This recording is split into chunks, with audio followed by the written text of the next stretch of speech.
Bonjour. Aujourd'hui, nous sommes à la vieille boucherie à Sainte-Catherine de la Jacques-Cartier pour rencontrer Renaud Jean, un passionné de boucherie depuis 43 ans. Mange local parce qu'il n'y a pas juste des patates, mais aussi toutes les pièces de viande dont vous rêvez. Venez-vous-en, on va le rencontrer.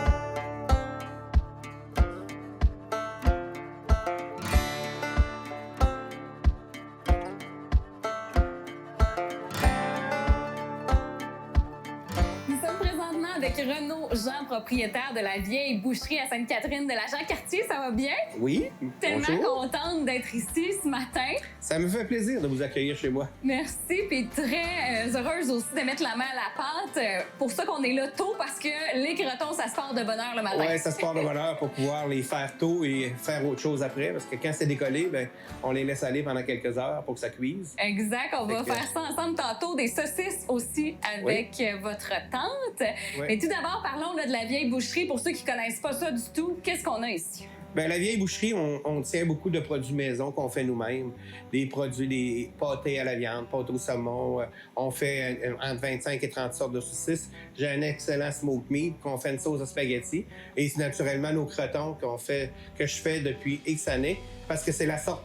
C'est ma grand-mère qui m'avait montré à les faire. Ah oui? Puis j'étais bien probablement prédestiné à les faire parce que la première entreprise que j'ai travaillée, ils faisaient la même sorte. Fait que je me suis mis à faire ça. Okay. Ça fait, depuis que je fais de la boucherie, que je fais cette sorte-là, ça fait une quarantaine d'années. Puis qu'est-ce qu'elle a de particulier? Ben, c'est fait plus traditionnel. C'est la viande, au lieu d'être hachée et cuite.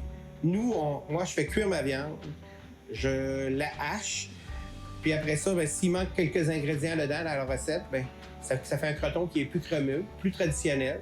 Quand je sens ça, il y a une petite couche de gras pour dessus, qui paraît bien, mais il y a des clients qui n'aiment pas trop le gras, mais c'est très bien comme produit. J'ai hâte d'y goûter. Oui, si on est chanceux, on va peut-être avoir un petit morceau de pain frais avec ça. Miam!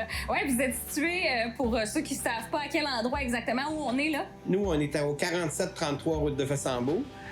C'est un petit peu pour ceux qui connaissent le casse-croûte Marcotte.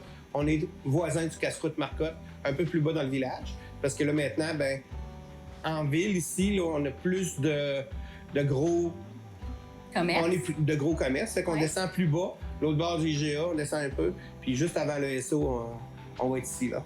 Les produits, on va en parler en cuisine beaucoup. Parlons un peu de votre parcours. Vous êtes un boucher depuis des années. Là. Moi, je suis un boucher de A à Z. Ouais. J'ai appris à abattre les bœufs. Les premiers temps, j'allais chercher les bœufs. J'emmenais le câble avec mon père, puis j'allais accrocher le bœuf dans la grange. Puis on le rentrait dans le trailer et on allait l'abattre dans la petite abattoir en arrière de la boucherie de notre paroisse Sébec, dans le bas du fleuve. Fait que dans la vallée de la Matapédia. Fait que ça nous a permis de... Moi, je me suis mis à aimer ça, puis je faisais ça avec mon père. Puis maintenant, j'ai pris un cours de cuisine, je voulais être cuisinier. Puis durant mon cours de cuisine, ben, j'ai bifurqué un peu sur le côté viande. Fait que je me suis en allé en boucherie. Puis je fais de la boucherie depuis 43 ans.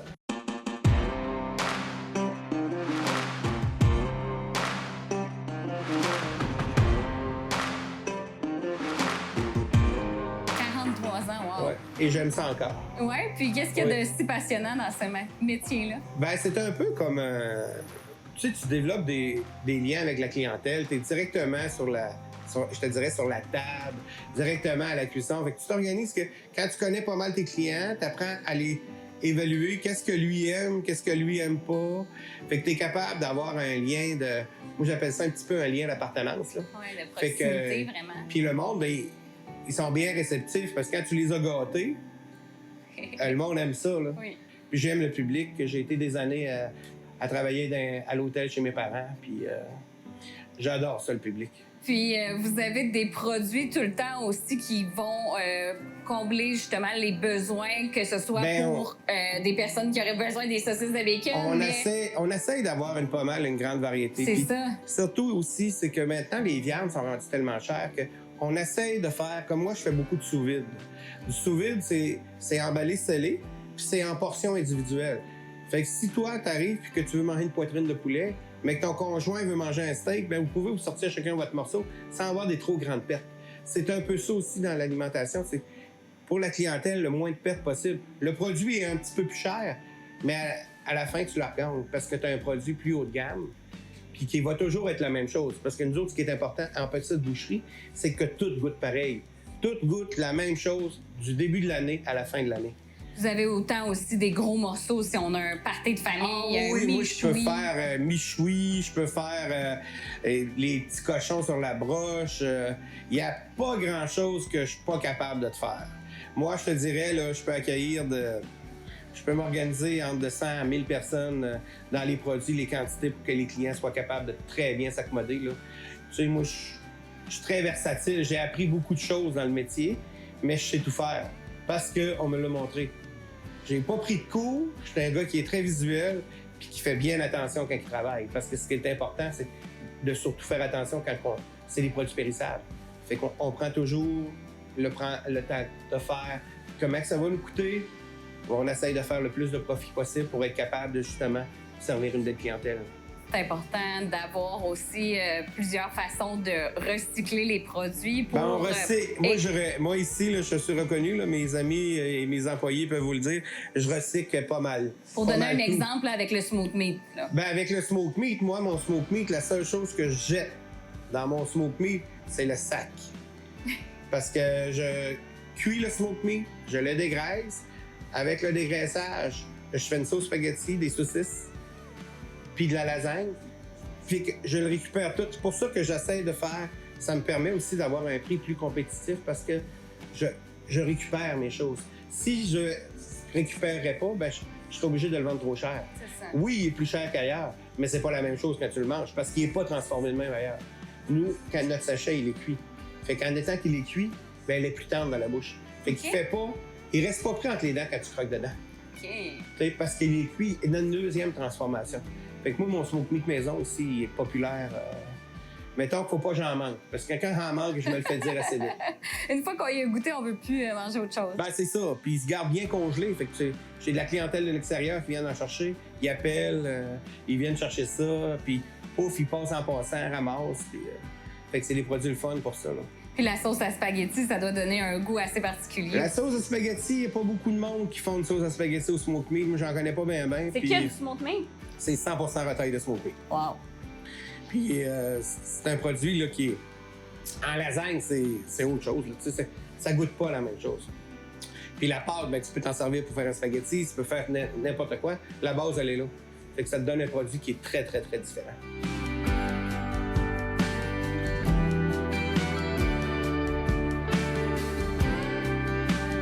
Il y a aussi l'engouement pour le barbecue. Fait que j'imagine qu'il y a beaucoup de conseils qui vont dans ce sens-là. Le barbecue, c'est autre chose. T'as la partie barbecue régulier, t'as la partie barbecue plus haut de gamme. Ouais. Puis après ça, ben, t'as le mode fumoir maintenant qui est beaucoup arrivé. Fait que c'est d'avoir le pièce. On est capable d'avoir les pièces, le grosseur.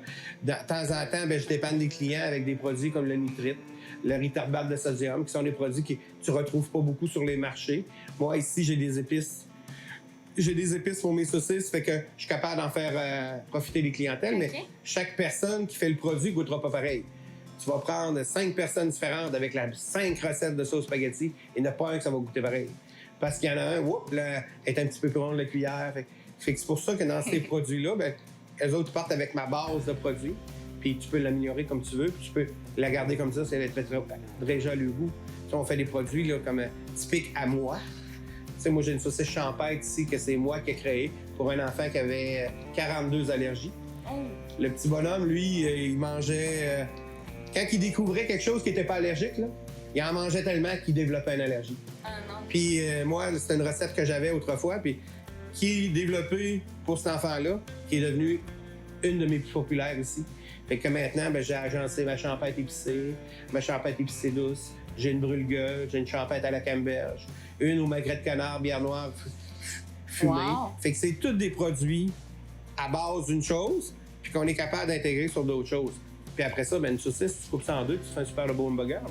J'ai remarqué quelques entreprises québécoises aussi sur les tablettes parce qu'il n'y a pas juste de la viande, là. Il y a aussi des sauces, des épices. J'imagine que c'est des secrets qu'on retrouve dans vos recettes aussi. Ouais, c'est ça. Moi, je me sers beaucoup des épices que j'ai déjà de mes fournisseurs. Puis, surtout que maintenant, on a quand même beaucoup de produits marqués Produits Québec. Fait qu'on travaille beaucoup avec des choses qu'on est capable d'être dans le coin, puis du monde qu'on peut encourager. Comme là, je suis rendu justement avec les produits de la cabane en Gaspésie. J'ai les petites poudres du Nouveau-Brunswick pour faire les crêpes, les plorines, les gaufres, les galettes de sarrasin. C'est tous des produits qu'on est capable d'avoir dans le coin, puis que je distribue sur mes tablettes pour que la clientèle, des fois, va avoir un petit à côté, bien, ils peuvent se payer le luxe de l'avoir. Comme les épices, des épices que je travaille beaucoup, c'est les épices poivre des îles. Puis eux autres, ce qui est bien populaire, c'est les grillades de Valleyfield qu'on entend tous parler. Moi, je fais les grillades ici. OK. Fait que j'ai les épices, je fais les grillades. Fait que la clientèle, il y a ça chez eux. J'ai des clients qui viennent typique pour ça, puis ils savent que je les fais. Ça amène des gens. Ça amène des gens beaucoup, là. Il y a aussi quelque chose qui pique ma curiosité. Vous l'avez mentionné à l'époque. Quelle est l'évolution de la boucherie, du métier de boucher aussi, après 43 ans dans ce métier-là? Après 43 ans, ça reste toujours que c'est les mêmes morceaux qu'on travaille. Mais maintenant, ils arrivent sur différentes formes. On a beaucoup de ce qu'on appelle le bœuf en sac. Parce que avec le manque de personnel et le temps, on reçoit le bœuf en sac parce qu'on n'a plus le temps de faire de la carcasse. Mais de la carcasse, moi, je suis capable d'en faire. Fait qu'à l'automne, bien des fois, là, je vais arriver, je vais vendre un demi-bœuf, un demi-porc, je vais vendre des agneaux. Je suis capable de les faire parce que c'est des choses typiques de vraiment la boucherie. Puis quand on a la chance d'en faire, on est content puisqu'on se rappelle que quand on a commencé le métier, on faisait ça. Là, maintenant, c'est du tout vite. Faut se dépêcher, on n'a pas beaucoup d'employés, faut mettre ça simple, pas beaucoup d'expérience non plus dans les employés puis ils connaissent pas tout ça.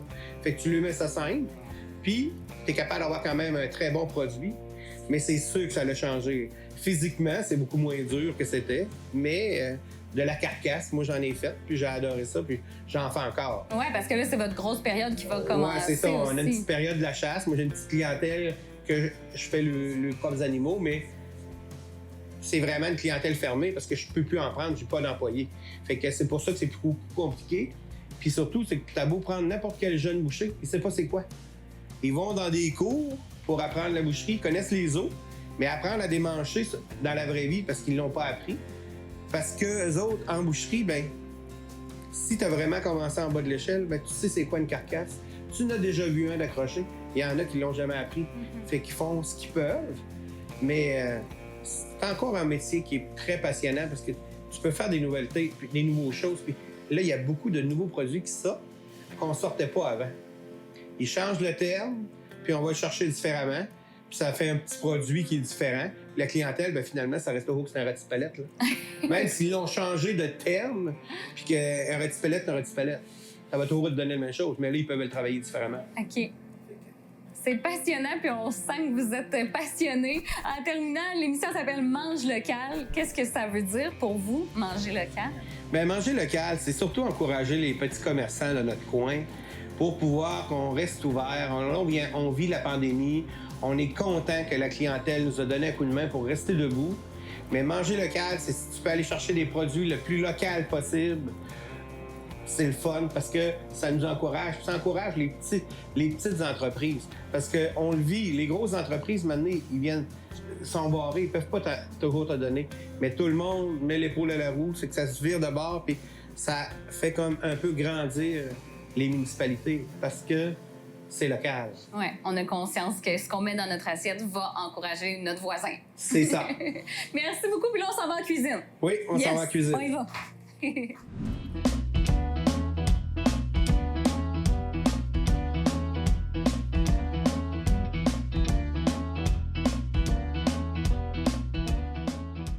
Louise, vous êtes la tante de Renaud. Oui. Vous êtes là depuis le tout début. Oui, j'ai ouvert la boucherie avec Renaud, oui. Donc, vous connaissez à peu près tout de ce qu'il y a à faire ici? Pas mal tout, oui. Et spécialiste, entre autres, des saucisses? Les saucisses, je fais différentes choses. Les saucisses, les pâtés, il y a beaucoup de choses que c'est moi qui fais. Portionner le smoked meat. On voit un petit peu à tout. On n'est pas beaucoup, on est deux, fait qu'il faut faire un petit peu de tout. C'est sûr, il faut être polyvalent. C'est ça. La saucisse, c'est toujours ce qui impressionne les gens parce qu'il y a quand même une technique. Je vais l'essayer. OK. Je garantis rien, mais montrez-nous comment on fait là, pour... Ben moi, je vais commencer avec la petite saucisse. C'est du boyau d'agneau. OK. Le boyau d'agneau, c'est plus fragile, c'est tout petit. Fait qu'il faut faire attention pour pas briser le boyau. La grosse saucisse, tantôt, ça va être du boyau de porc. OK. Le porc, là, c'est un gros embout qu'on met après le cylindre. Puis ça fait de la grosse saucisse. Ça va être plus facile pour Ouais. moi. Là, celle que j'ai mis là-dedans, c'est notre saucisse au smoke meat. On fait un smoke meat maison, Renaud doit vous en avoir parlé. Oui. Toutes nos rotailles de smoke meat, on les hache. On fait une sauce à spaghetti, puis on fait une saucisse. Donc, on récupère tout ici. C'est ça. J'ai mélangé ça avec du porc, puis une épice qu'on a ici. Là. Une épice qui n'est pas forte, c'est plutôt neutre, parce que le smoke meat est déjà assaisonné. Faut pas que ça soit trop fort. Là. La recette est très importante. Là. Je vous voyais vraiment peser tous les oui, ingrédients. Il faut tout peser. C'est pour ça que c'est toujours les mêmes personnes qui font les saucisses pour garder toujours la même saveur, le même goût, la même texture. Je fais tout ça à la main. C'est tout fait à la main comme à l'ancienne. On a parlé avec Renaud de la saucisse champêtre qui est très populaire. Oui. Puis vous avez plusieurs saveurs. Puis les gens les utilisent autant pour déjeuner, Oui. la champêtre entre autres, que même dans les fondus, vous me disiez. Ben oui, la saucisse champêtre, la petite champêtre, les gens la coupent toute en bout d'1 pouce, puis la mettent dans le bouillon fondu. Quand la viande est cuite, ben là, ils récupèrent le petit bout de saucisse, puis ils mangent des saucisses. Miam, c'est une bonne idée. Celle-là, au smoke meat le matin avec des œufs, elle est bonne aussi. Non? OK. Puis sinon, la grosse pour le barbecue, Les c'est barbecues, mieux. C'est ça. Les grosses, les gens prennent beaucoup les grosses pour les barbecues. Fait qu'on va commencer un petit peu avec le petit boyau d'agneau, puis après, je vais te laisser aller avec le boyau de porc. On vous regarde travailler.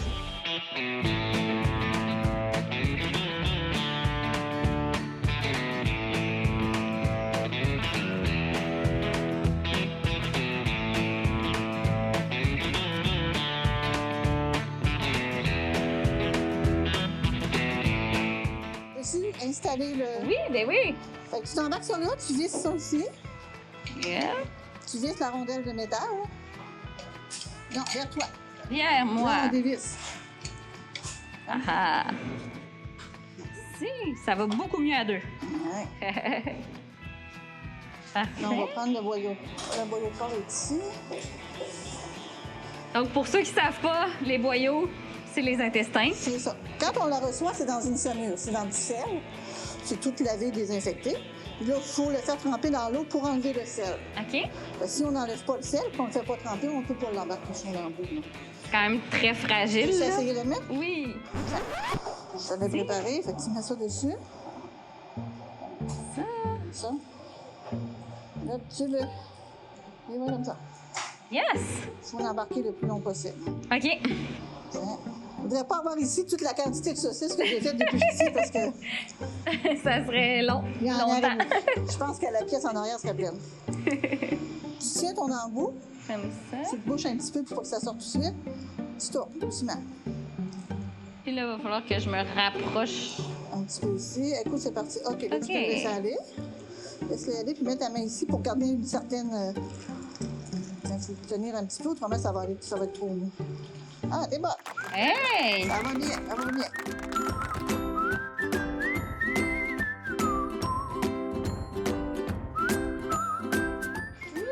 On va surveiller pas qu'elle tombe par terre. Ça va bien, ça va bien? Ben oui. J'en ai fait une fois. Quand même. Dans la saison 1 de Mange Local. OK, là, j'ai fait une petite On va poche, là. l'embarquer, là. Regarde. Ce qui peut arriver, des fois, il fait un petit trou, faire sortir l'air, puis après OK. ça va... Ça, on va la pousser Ah. un petit peu. J'ai mis ton embout, je sais pas s'il en reste beaucoup en arrière. J'ai vu que vous aviez de la choucroute en plus. Oui, la choucroute est faite ici à Pont-Rouge, dans le petit capsule.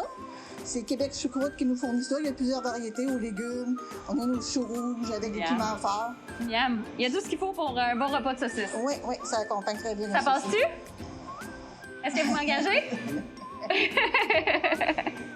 Ben merci beaucoup, Louis. Je pense que c'est terminé. S'il y en a plus, ça Ouais, sort ça plus, pousse il y en a plus. plus. Bon, Ça ben- pousse plus. Bon, ben, merci beaucoup. Ben merci à vous, puis bon succès. Je vois que vous êtes une passionnée. Ah oui, la saucisse, je connais ça. Ça se sent, puis on peut avoir toujours de bons conseils quand on vient voir Louise à la vieille Ah boucherie. C'est quoi votre produit coup de cœur? Mon produit coup de cœur, il y a beaucoup de choses qu'on vend qui ont... Ben, notre fameuse saucisse, c'est Ouais. le smoke meat. Smoke meat, c'est beaucoup de travail à faire. Hein? Parce qu'on nous fait cuire, mais il faut tout trancher, portionner ça en toutes portions. Dans votre assiette, là, qu'est-ce que vous préférez? Ah, moi, je suis une maniaque de poulet. J'aime beaucoup Ouais? le poulet, là, tout ce qui est brochette de poulet, ces choses-là. C'est fait avec amour, en Les plus. saucisses, j'en mange, mais modérément. OK. Mais merci beaucoup. Bon, mais merci.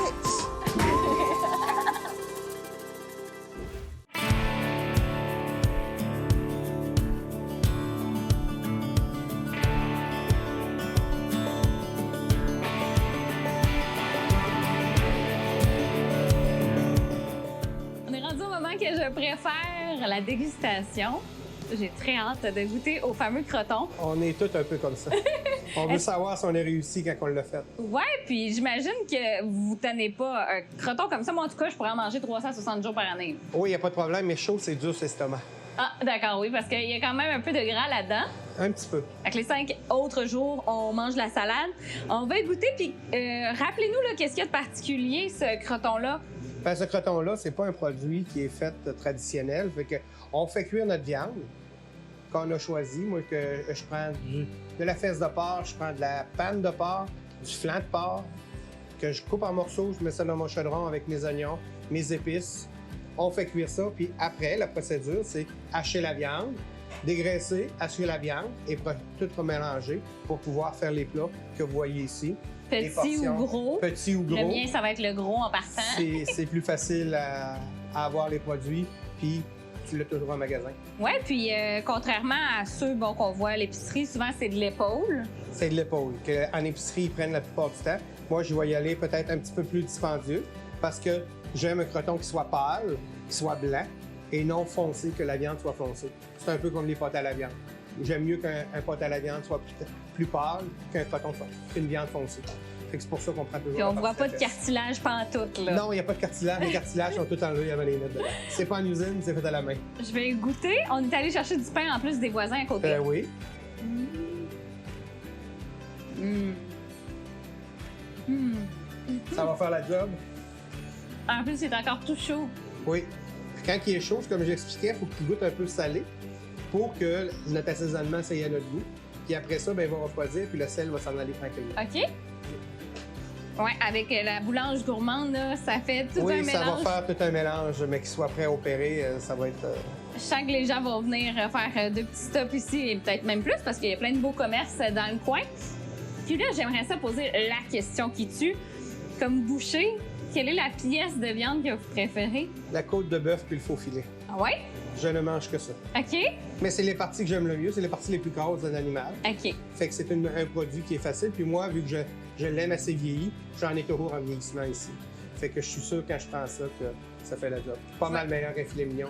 Ouais, ben c'est ça, hein? On a toujours l'idée du filet mignon, de la bavette, mais faut se laisser aller puis essayer des choses. Oui, c'est sûr qu'il faut essayer des choses. La bavette, c'est très bon, ça a du goût. Mais un filet mignon, oui, d'autres côtés, ça n'avait pas de goût. Mais par contre, c'est des produits qui ont du goût, ils ont une fibre dedans, ça goûte quelque chose. Quand tu manges, tu as quelque chose à manger. Mais moi, le faux filet et la côte de bœuf, c'est winner. J'essaie ça sur le barbecue ce soir. Oui. Parfait. Je voyais aussi 30 jours sur la porte. Oui, ici, moi, je vends à partir de 30 jours. Tout OK. le vieillissement est fait que je ne vends rien en bas de 30 jours. Dans les épiceries, les supermarchés, ils vendent à partir de 14-21 jours, mais moi, je vends à partir de 30. Fait que souvent, j'ai du 40, 45, 55 jours de vieillissement. Puis, Est-ce que le vieillissement se fait ici ou oui, le vieillissement se fait tout ici à la boucherie. c'est quoi la différence? Qu'est-ce que Ben, ça c'est veut la dire, le tendreté. vieillissement? C'est la tendreté de la viande que tu vas aller chercher. Le goût, ça va être plus savoureux, ça va plus goûter la viande, plus ça va être vieilli. Et surtout, c'est que ça va être différent de ce que tu vas manger ailleurs. En petite boucherie, oui, c'est un petit peu plus cher, mais il y a un petit quelque chose à aller chercher. Un goût spécial que la clientèle adore. Puis il y a une mode là, de 60 jours et plus. Oui, Est-ce 60 jours et plus, j'en ai Qu'est-ce un que peu. vous en pensez? Ben, ouais? c'est bien parce que ils ont sorti ça parce que nous autres, en boucherie, on le faisait. OK. Dans les grandes surfaces, ils faisaient pas ça avant. Mais là, la mode est rendue, on laisse vieillir. Sauf qu'il y a une procédure à faire, il faut que tu fasses attention. Puis oui, il y a un petit peu plus de pertes, mais ton produit est savoureux. C'est très contrôlé. Oui, très contrôlé. On va inviter les gens à être ouverts d'esprit en venant ici puis à essayer Oui, parce que des nouveaux produits. les viandes vieillies, c'est pas la même couleur qu'une viande fraîche. Une viande vieillie va être un petit peu plus foncée. Une viande fraîche va être super rouge. OK. Mais pas parce qu'elle est foncée qu'elle est pas bonne. Ben, merci beaucoup, Renaud. C'était Ben, vraiment intéressant. Ça m'a fait super plaisir. Les gens vont venir chercher des conseils ici même à la vieille boucherie. Ça va nous faire plaisir, on est là pour ça. Bon succès. Ben merci. Merci. Bye.